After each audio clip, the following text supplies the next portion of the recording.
Sweden just set aside more than 50 million euros to rebuild its national food reserves. Not a country at war, not a country facing famine, one of the wealthiest, most stable nations on Earth. And they are not alone. If you think stockpiling is something only anxious individuals do in their garages, the numbers coming out of 2026 are about to change your mind. Finland increased its emergency grain reserves from 6 months of coverage to 9. Norway is rebuilding grain stockpiles for the first time since the Cold War ended, quietly contracting tens of thousands of tons of wheat over the past 2 years. Germany already spends millions annually maintaining a 100,000-ton food reserve, and its agriculture ministry is now reviewing what else needs to be added. This is not one government reacting to one crisis. This is a pattern spreading across multiple wealthy, well-run countries at the same time, and patterns like that rarely happen by accident. Here's what makes this moment different from the stockpiling panic everyone remembers from a few years back. That earlier wave was driven by fear of empty shelves. This one is driven by something colder and more calculated: official economic data. Officials in Stockholm and Helsinki are not guessing. They're responding to trade tensions, climate volatility, and supply chains that have proven repeatedly that they can break. When the people with access to the most complete economic picture start moving, it's worth paying attention to what they're seeing. So what are they seeing? Look at what actually happened to grocery prices in the United States this year, because the numbers tell a story most people are only feeling, not reading. As of May 2026, beef prices hit a record high, up nearly 13% compared to a year earlier, driven by a cattle shortage that traces back to years of drought, forcing ranchers to sell off their herds early. Coffee is up over 17% year over year, the result of poor harvests in Brazil and Vietnam, the two countries that supply most of the world's beans. Tomatoes climbed 32%. Lettuce jumped nearly 25%. These are not small monthly wobbles. These are some of the sharpest single-category increases recorded in years. And here's the twist almost nobody talks about. In that same report, egg prices dropped by more than a third. Cheese and dairy also declined. So the honest picture isn't everything is expensive now. It's something more specific and, frankly, more useful to understand. Inflation in 2026 is selective.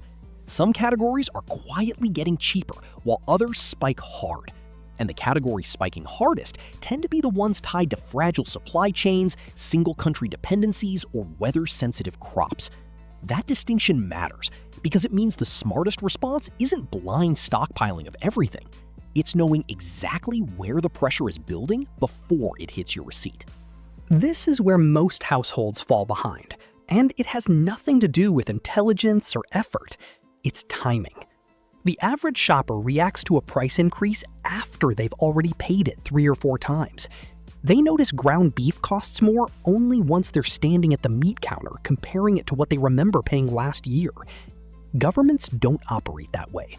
They're working off forecasts, agricultural reports, and shipping data months before the effects show up on a store shelf. By the time Norway announced it was rebuilding grain reserves, the decision had already been in motion for 2 years. The lesson isn't that you need access to government intelligence. It's that reacting early, even by a few months, changes everything about how manageable a price shift feels. So knowing all of this, what should actually be sitting in your kitchen right now? Not more beef. Beef is exactly the category under the most sustained pressure, and USDA's own outlook suggests prices could keep climbing through the rest of the year. The smarter move is building around foods that are still cheap, still stable, and still capable of doing real nutritional work. White rice remains one of the most efficient calorie sources in any grocery store, and when it's milled, sealed properly, and kept away from moisture, it can realistically last for decades, not months. That storage life matters more than most people realize, because it means rice isn't just a meal, it's a hedge. While beef prices swing with cattle herds and drought cycles, a sealed bag of rice sitting in a cool, dry corner of your kitchen is quietly immune to almost all of that volatility. It doesn't care what happened at the last cattle auction or how a shipping delay affected the coffee market. It just sits there, holding its value, ready whenever you need it. Dried beans pair with rice to form a genuinely complete protein profile, something neither food fully provides alone. And they require zero refrigeration and zero electricity to store safely. Together, rice and beans do more nutritional work per dollar than almost anything else in a standard grocery store. And unlike beef, which depends on a fragile chain of feed costs, transport, and refrigeration from farm to fridge, a bag of dried beans has almost no dependency chain at all. It sits in a pantry, unaffected by fuel prices or cold storage failures until the day you decide to cook it. That kind of simplicity is exactly what makes it resistant to the same pressures currently driving meat prices higher. Rolled oats round this out as the most flexible item of the three, doing double duty as breakfast, a flour substitute, or a soup thickener, all while sitting at one of the lowest costs per serving of anything sold in a typical store. Coffee prices climbing nearly 18% means a lot of households are already quietly cutting back on their morning routine. Oats don't solve that directly, but they do something almost as valuable. They keep the first meal of the day cheap and dependable, so the budget pressure from categories like coffee and beef doesn't end up draining the one meal that sets the tone for everything else.